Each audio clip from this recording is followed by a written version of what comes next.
ഞാനിപ്പോൾ ഇവിടെ പടം കണ്ടു, ഏറെ സൂപ്പറാണ്. ടോവിനോ ബ്രോ ഇതുവരെ ഒരു 50 പടത്തിലോളം അഭിനയിച്ചിട്ടുണ്ട്. ഇതുവരെ അഭിനയിച്ചതിൽ ടോവിനോയ്ക്ക് ഏറ്റവും ഇഷ്ടപ്പെട്ട 3 ക്യാരക്ടേഴ്സ് മറ്റേ പറ്റൂല, 2 കണ്ണ്, അതൊന്നും പറ്റൂല.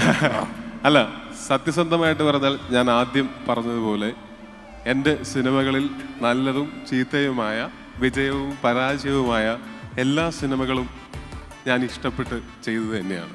അതിൻ്റെ നല്ലതായതിൻ്റെയും ചീത്തയായതിൻ്റെയും ഒക്കെ ഉത്തരവാദിത്വം എനിക്കുമുണ്ട്. അതുകൊണ്ട് ഞാൻ പിക്ക് ആൻഡ് ചൂസ് ചെയ്യാനായിട്ട് ആൺകുട്ടിയായിട്ടുള്ള ഒരു മോനുണ്ട്, എനിക്ക് ഒരു മോളുണ്ട്. മോനെയാണോ മോളെയാണോ ഇഷ്ടം എന്ന് ചോദിച്ചാൽ അവർക്ക് എന്ത് കഴിവുകളുണ്ടെങ്കിലും എന്ത് കുറവുകളുണ്ടെങ്കിലും ഞാൻ അങ്ങനെ പറയൂ. കാര്യം ഞാൻ ഇപ്പോഴും പറയുന്നു, എൻ്റെ വിജയങ്ങളിൽ നിന്ന് എനിക്ക് ഊർജ്ജമേ കിട്ടിയിട്ടുള്ളൂ. ഞാൻ പഠിച്ചിട്ടുള്ളത് എൻ്റെ പരാജയങ്ങളിൽ നിന്നാണ്. അതുകൊണ്ട് എനിക്ക് എല്ലാ സിനിമയും ഒരേപോലെ പ്രിയപ്പെട്ടതാണ്. എല്ലാ കഥാപാത്രങ്ങളും ഞാൻ ഒരേ എഫേർട്ട് എടുത്തിട്ട് ചെയ്തിട്ടുള്ളതാണ്. എനിക്ക് എല്ലാം ഒരുപോലെ ഇഷ്ടമാണ്. ഹലോ ടോവി അങ്കിൾ, നമസ്കാരം. ഞാൻ സമീക്ഷ. നമസ്കാരം. So first of all happy Onam to you. Happy Onam. Happy Onam. അപ്പോൾ എൻ്റെ ചോദ്യം വന്നിട്ട്, ഞാൻ ഇപ്പോൾ ഒരു 5 സൂപ്പർ ഹീറോൻ്റെ പേരുകൾ പറയും. ഈ 5 സൂപ്പർ ഹീറോയിൽ which is your favourite? So first 5 super ഹീറോന്റെ പേര് പറയും. അപ്പോൾ ഏതാണ് ടോവി അങ്കിളുടെ favourite? Tovi uncle super hero. ഞാൻ ഇപ്പോ പറയാം, മിന്നൽ മുരളി. പ്ലീസ്, എന്തിനാ സർപ്രൈസ് പൊടിച്ചത്? ഓക്കെ, ഫസ്റ്റ് വന്നിട്ട് Spiderman, Superman, Batman, Minnal Murali and Hulk. Superman.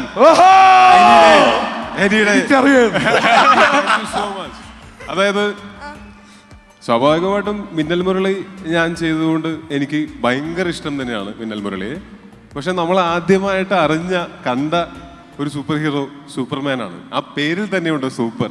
അത് കാരണം കൊണ്ട് ഞാൻ എന്നും ഒരു സൂപ്പർമാൻ ഫാനാണ്. അമേരിക്ക പോയി പുള്ളിയുടെ എത്ര സാധനം കളക്ട് ചെയ്ത്? സൂപ്പർമാന്റെ തൊപ്പി, മോതിരം, ബ്രേസ്ലെറ്റ് എല്ലാം. Okay, next one. താങ്ക്യൂ മോളെ, താങ്ക്യൂ. നമസ്കാരം. ഹാപ്പി ഓണം. ഹാപ്പി ഓണം. ഞാൻ നിങ്ങളെ ഡേറ്റ് ഓഫ് ബർത്ത് നോക്കി 1989. എൻ്റെ ഡേറ്റ് ഓഫ് ബർത്ത് 1991. പക്ഷെ നമ്മൾ രണ്ടുപേരും കണ്ടാൽ ഞാൻ ഇയാളെ വലിയൊക്കെ ആയിട്ടാണ് തോന്നുന്നത്. അപ്പം എൻ്റെ സംശയം എന്താ വെച്ചാൽ, എങ്ങനെയാണ് ഈ ഭംഗി, ഈ ഫിറ്റ്നസ്, ഈ ലുക്ക്, ഇതൊക്കെ എങ്ങനെയാണ് മെയിൻറ്റെയിൻ ചെയ്യുന്നത്? അത് ഞാൻ ഡെയിലി എക്സസൈസ് ചെയ്യുന്നോണ്ടാ. അത് ഞാനങ്ങനെ ഭയങ്കര യങ് ആവണം എന്ന് ആഗ്രഹിക്കുന്ന ആളല്ല. ഒന്നാമത്തെ കാര്യം, ഞാൻ എൻ്റെ എങ്ങനെയായിരിക്കുന്നു ഞാൻ അതിൽ ഭയങ്കരമായിട്ട് ആനന്ദം കൊള്ളുന്ന, അല്ലെങ്കിൽ അതിനെ അങ്ങനെ തന്നെ എംബ്രേസ് ചെയ്യാൻ ആഗ്രഹിക്കുന്ന ആളാണ്. എനിക്ക് 35 വയസ്സാണ് പ്രായം. എനിക്ക് 35 വയസ്സ് ഒരിക്കലേ ആവുള്ളൂ. അതുകൊണ്ട് ഞാൻ 35 വയസ്സ് എൻ്റെ നോർമൽ ലൈഫിൽ ഭയങ്കരമായിട്ട് ആസ്വദിക്കുന്നുണ്ട്. പക്ഷെ ചില സിനിമകളിൽ കുറച്ച് അങ്ങോട്ടോ കുറച്ച് ഇങ്ങോട്ടോ പോകേണ്ടി വരുന്ന സമയത്ത് ശാരീരികമായിട്ടൊക്കെ കുറച്ച് മാറ്റങ്ങളൊക്കെ വരുത്തിയാൽ ചെറിയ മേക്കപ്പ് ഒക്കെ ഇട്ടാൽ ചിലത് സാധിക്കും. പക്ഷെ എനിക്കെന്നും എന്താണോ എൻ്റെ പ്രായം അതിൽ തന്നെ ജീവിക്കാനാണ് ഏറ്റവും ഇഷ്ടം. അത് ഒരിക്കലേ ആവൂ. എങ്ങാനും ഭയങ്കരമായിട്ട് ഫിറ്റ്നസ് കൂടിയാൽ നമ്മൾ ദുബായിലോട്ട് വിളിക്കും. ഇവിടെ വന്ന് ഭക്ഷണമൊക്കെ കൊടുത്ത് വൃത്തികേടാക്കി വിടും. അതാണ് ചെയ്യാറ് സാർ. എന്തായാലും പേഴ്സണലി പറഞ്ഞ ചോദ്യം കലകി കേട്ടാ. ഹായ്, എൻ്റെ പേര് അനുഷ. നമസ്കാരം. ഹാപ്പി ഓണം. ഹാപ്പി ഓണം. സത്യം പറഞ്ഞാൽ ടൊവിനോ എന്ന ആക്ടറിൽ ഉപരി എനിക്ക് ടൊവിനോ എന്ന വ്യക്തിയോട് ഭയങ്കര റെസ്പെക്റ്റ് തോന്നിയിട്ടുള്ള ഒരാളാണ് ഞാൻ. കാരണം ഇതുവരെയുള്ള ടൊവിനോയുടെ ഇൻ്റർവ്യൂസ് ഒക്കെ ഞാൻ കണ്ടിട്ടുണ്ട്. അതിൽ ടൊവിനോ ഒരു ഇൻ്റർവ്യൂവിൽ ബ്രദറിനെ പറ്റി സംസാരിച്ചപ്പോൾ ഭയങ്കരമായിട്ട് ഇമോഷണൽ ആയിട്ടുണ്ട്. സോ അന്ന് തൊട്ട് ഇങ്ങനെ ഒരു അവസരം കിട്ടുവാണെങ്കിൽ ചോദിക്കണം എന്ന് ഞാൻ വിചാരിച്ചൊരു കാര്യമാണ്. ഇതുവരെ ലൈഫിലുള്ള ഒരു ഇതിൽ ബ്രദറുമായിട്ടുള്ള നല്ല ഒരു 2-3 മെമ്മറീസ് ഞങ്ങളുമായിട്ടൊന്ന് ഷെയർ ചെയ്യാൻ പറ്റുമോ? ഒന്നാമത്തെ കാര്യം, ഞങ്ങൾ വീട്ടുകാരായിട്ട് ഇച്ചിരി ഇമോഷണൽ ആയിട്ടുള്ള ആൾക്കാരാണ്. അനീതി പ്രാവിന്റെ ക്ലൈമാക്സ് ഇപ്പൊ കണ്ടാലും കരയുന്ന ആൾക്കാരാ. കൊണ്ടുപോക്കോ എന്ന് പറയുമ്പോൾ കണ്ണു തുടയ്ക്കുന്ന ആൾക്കാരാണ് ഞങ്ങൾ. അപ്പൊ അത്രയും അത് പക്ഷെ ഭയങ്കര അനുഗ്രഹമായിട്ട്, കാര്യം മനുഷ്യന്മാർക്ക് മാത്രമേ ഇത്രയും ഇമോഷനുകൾ ഉള്ളൂ എന്ന് തോന്നുന്നു. അപ്പോൾ ഒരു ഹ്യൂമൻ ബീയിങ് എന്നുള്ള നിലയിൽ അത് വലിയ വിജയമായിട്ട് ഞാൻ കാണുന്നു. ചേട്ടനുമായിട്ട് ഞങ്ങൾ ഒരു റൂമിൽ കിടന്നുറങ്ങി വളർന്ന് വലുതായ ആൾക്കാരാണ്. ഞങ്ങളൊരു 8ാം ക്ലാസ് ഞാൻ പഠിക്കുന്നു, ചേട്ടൻ 9ാം ക്ലാസ് പഠിക്കുന്നു. അതുവരെ ഞങ്ങൾ തമ്മിൽ ഭയങ്കര അടിയും ഇടിയും ഒക്കെ ആയിരുന്നു.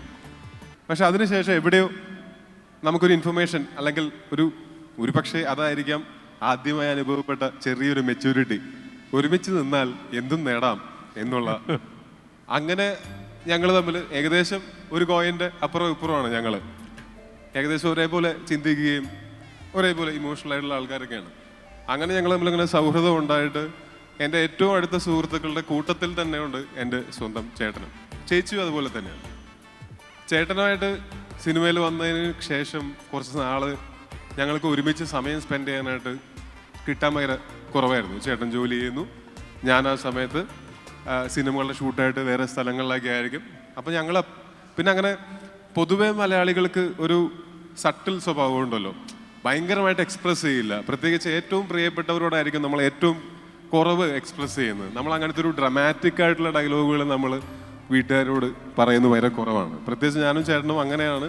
എന്തെങ്കിലും കാര്യങ്ങളുണ്ടാകുമ്പോൾ അങ്ങനെ അങ്ങോട്ടും ഇങ്ങോട്ടും ഇഷ്ടംപോലെ സംസാരിക്കുമായിരുന്നു. പക്ഷേ ഒരു ദിവസം എനിക്ക് ആ കള എന്നുള്ള സിനിമയുടെ ഷൂട്ടിൻ്റെ സമയത്ത്, അന്ന് കൊറോണയും കാര്യങ്ങളൊക്കെ ആയിരുന്നു. ആ സമയത്ത് എനിക്കൊരു പരിക്ക് പറ്റിയിട്ട് ഞാൻ 2 ദിവസം ICUവിലൊക്കെ കിടന്നു.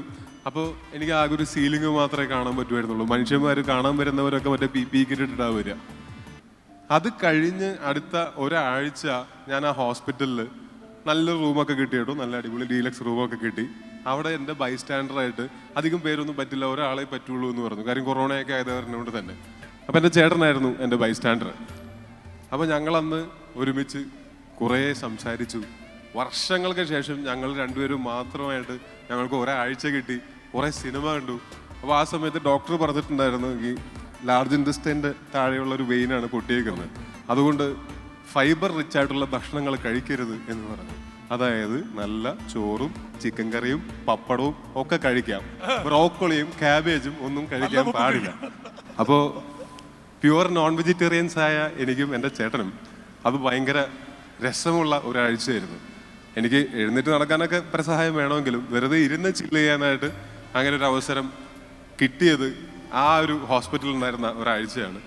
ആ സമയത്താണ് ഞങ്ങൾ പഴയ കഥകളൊക്കെ പറഞ്ഞിരുന്നത്, കുറേ ചിരിച്ചും അങ്ങനെയൊക്കെ. അത് ഭയങ്കര രസമുള്ള കുറച്ച് ദിവസങ്ങളായിരുന്നു എനിക്ക്. ഹാപ്പി ഓണം. നല്ല ഷർട്ട്. ടൊവിനോ, സത്യം പറഞ്ഞു കഴിഞ്ഞാൽ എനിക്ക് വളരെയധികം സന്തോഷമുണ്ട്. എന്നെ ഒന്ന് കണ്ട് ഇങ്ങനെ പറഞ്ഞു എന്ന് പറഞ്ഞു. എനിവേ, ഞാനൊന്ന് ചോദിച്ചോട്ടെ, താങ്കൾ സിനിമയിൽ കയറുമ്പോൾ എനിക്ക് തോന്നുന്നു മോഹൻലാൽ മഞ്ഞിൻ വിരിഞ്ഞ പൂക്കളിൽ വില്ലൻ വേഷം അഭിനയിച്ച് തുടങ്ങിയ അതുപോലെ താങ്കളും ഒരു വില്ലൻ വേഷം ചെയ്തല്ലേ തുടങ്ങിയത് എന്ന് എനിക്കൊരു ഓർമ്മയുണ്ട്. സത്യം പറഞ്ഞാൽ അതിനു മുമ്പും ഞാൻ ചെറിയ വേഷങ്ങൾ ചെയ്തിട്ടുണ്ട് കേട്ടോ. പ്രഭുവിന്റെ മക്കളാണ് ആദ്യത്തെ പടം. ഒന്നുകൂടെ ഒന്ന് ചോദിച്ചോട്ടെ. രണ്ടാമത്തെ കാര്യം, നമ്മുടെ 2018 പ്രളയ സമയത്ത് ഞങ്ങളൊക്കെ ഒരുപാട് ഇവിടെ പ്രവാസികളൊക്കെ മനം നൊന്ത് വിലപിച്ച്, അല്ലെങ്കിൽ ഞങ്ങളൊക്കെ ഇതിനെ പോലുള്ള ഇവരൊക്കെ ചെയ്തതെന്ന് പറയാം, ഉറക്കമില്ലാതെയാണ് ഞങ്ങൾ പ്രവാസികളൊക്കെ ഇവിടെ പല കാര്യങ്ങളും ചെയ്തത്. അപ്പോൾ അവിടെയൊക്കെ നിങ്ങളൊക്കെ കൂടെ നിന്നിട്ട് ഒരുപാട് കാര്യം ചെയ്തു. അപ്പോഴൊക്കെ സത്യം പറഞ്ഞു കഴിഞ്ഞാൽ വിണ്ണിൽ നിന്നിറങ്ങി, അതായത് പറയുമല്ലോ താരങ്ങളൊക്കെ, നമ്മുടെ സെലിബ്രിറ്റീസൊക്കെ അവിടെ താരങ്ങളാണ് ഞങ്ങൾ കാണുന്നത്. പക്ഷേ അവിടുന്ന് ഇറങ്ങി ആ മണ്ണിലേക്ക് ഇറങ്ങി ഒരുപാട് കാര്യങ്ങൾ ചെയ്തുകൊണ്ട് അന്ന് ബഹുമാനിച്ച് തുടങ്ങിയതാണ് ടൊവിനോ എന്ന് പറയുന്ന ഒരു താരത്തെ. ആ താരമല്ല, ഒരു മനുഷ്യനെ. എനിക്ക് തോന്നുന്നു, സീരിയസ്ലി ഞാൻ പറയുകയാണ്, അതെൻ്റെ മനസ്സിൽ നിന്നല്ല, എൻ്റെ സുഹൃത്തുക്കൾ പോലും പറഞ്ഞ ഒരു കാര്യമാണ് ഇപ്പം, അതാണ് ഞാൻ ഷെയർ ചെയ്യുന്നത്. അതിലൊരു ബിഗ് സല്യൂട്ട് ഉണ്ട്. പിന്നെ ഞാൻ ചോദിച്ചോട്ടെ, സത്യം പറഞ്ഞ 100 പുഷപ്പ് ഡെയിലി അടിക്കുമോ? അല്ല, ചെയ്യുമോ? സോറി, ആദ്യം ഈ ചോദ്യത്തിന് ഉത്തരം പറയാം. 100 പുഷപ്പ് ഡെയിലി അടിക്കില്ല, പക്ഷെ അത് അടിക്കുന്ന ഒരു കൂട്ടുകാരൻ എനിക്കുണ്ട്. പക്ഷെ ഞാൻ ഒരു 2 സെറ്റ് 3 സെറ്റായിട്ട് ഒറ്റയടിക്കുക, അല്ലെങ്കിലും ഒരു 25ന്റെ 4 സെറ്റൊക്കെ ആയിട്ട് അങ്ങനെയൊക്കെ അടിക്കാറുണ്ട്. പിന്നെ മറ്റേ ഈ പ്രളയം വന്നപ്പോൾ ഉണ്ടല്ലോ ചേട്ടാ, നിങ്ങൾക്കാണല്ലോ ഞാൻ സെലിബ്രിറ്റി, എനിക്കും എൻ്റെ വീട്ടുകാർക്കും ഞാൻ തന്നെയാണല്ലോ. കൊച്ചിലെ മുതൽ ജനിച്ചപ്പോൾ മുതൽ കാണുന്നതാണല്ലോ. ഞാനും ഭയങ്കരമായിട്ട് പേടിച്ചു പോയി ചേട്ടാ. ഞാനും വിചാരിച്ച് നമ്മളെല്ലാവരും മുങ്ങിച്ചാവുമെന്നാണ്. അപ്പോൾ അതിനു മുമ്പ് നമ്മളെ കൊണ്ട് പറ്റുന്ന എന്തെങ്കിലും ഇത് കുറച്ച് നീട്ടിക്കൊണ്ടു പോകാനായിട്ട് ഈ അത് ഞാനും വേറെ എവിടെയും പോയി ചെയ്തിട്ടില്ല. ഞാൻ എൻ്റെ നാട്ടിൽ ഇരിങ്ങാലക്കുടയിൽ, ഞാൻ ജനിച്ചു വളർന്ന നാട്ടിൽ ഇതുപോലെ എന്നെ ചെറുപ്പം മുതലേ അറിയാവുന്ന ആൾക്കാരുടെ ഇടയിലേ എനിക്കത് ചെയ്യാൻ പറ്റിയത്. അത് ഞാൻ മാത്രമല്ല, ഞാനിപ്പോൾ പറയുകയാണെങ്കിൽ ഇപ്പോൾ അരുൺ, ഇത് തമാശയല്ല, അരുണിൻ്റെ അനിയനും ഞാനും എൻ്റെ ചേട്ടനും എൻ്റെ ശ്യാം എന്നുള്ളൊരു ഫ്രണ്ടുണ്ട്, അവനും അവൻ്റെ ഒരു കസിൻ ബ്രദറുണ്ട്. ഞങ്ങൾ 6 പേരും കൂടിയിട്ടാണ് ഞാൻ ഈ ചെയ്തു എന്ന് പറയുന്ന എല്ലാ കാര്യങ്ങളും ചെയ്തിട്ടുള്ളത്. തീർച്ചയായും. പക്ഷെ ഞാൻ പോപ്പുലർ ആയത് കാരണം കൊണ്ട് അത് കൂടുതൽ പേര് അറിഞ്ഞു എന്നുള്ളത് മാത്രമേ ഉള്ളൂ. പക്ഷെ എനിക്ക് അന്ന് സത്യം പറഞ്ഞാൽ നിങ്ങളുടെ എല്ലാവരുടെയും പോലെ തന്നെയാണ് ഞാനും പേടിച്ച് വിറച്ച് പോയി ആദ്യം അത് കണ്ടപ്പോൾ. പിന്നെ അങ്ങനെ പേടിച്ചിരുന്നാൽ നടക്കില്ല എന്ന് തോന്നി. അങ്ങനെ ഒരു അവസ്ഥ വന്നു കഴിഞ്ഞാൽ നമ്മളെല്ലാവരും ഇറങ്ങൂലേ? ഇല്ലേ? നിങ്ങളുടെ അപ്പുറം ഇപ്പുറം വിളിക്കുന്ന ആൾക്കാർക്ക് എന്തെങ്കിലും ഒരു ബുദ്ധിമുട്ടുണ്ടാവാൻ പോകുന്നു എന്ന് പറഞ്ഞാൽ നിങ്ങൾ ഇറങ്ങില്ലേ? ആ അത് തന്നെ ഞാൻ ചെയ്തിട്ടുള്ളൂ. അപ്പൊ ഞാനും നിങ്ങളൊക്കെ ഒന്ന് തന്നെയാണ്.